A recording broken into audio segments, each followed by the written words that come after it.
Welcome to Penrose Learning, where we make understanding easy.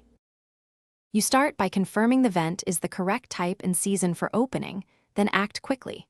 Once you've shut down HVAC airflow and donned gloves, a mask and goggles, clear debris around the frame. Use a screwdriver or nut driver to back out screws or pry clips. Keep fasteners in a labeled container.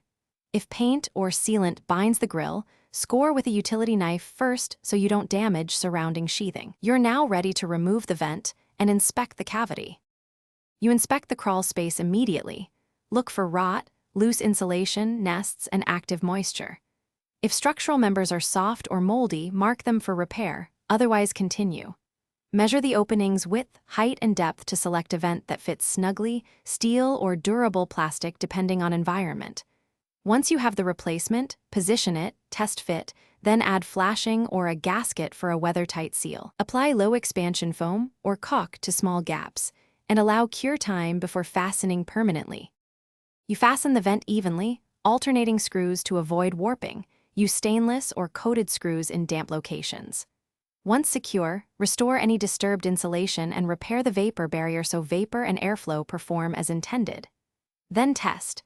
On an open vent plan, ensure cross-ventilation and no major drafts. On closed vent plans, verify the seal. If you find persistent leakage, reseal seams with backer rod and caulk, or shim warped framing before refastening. That troubleshooting step fixes most common failures.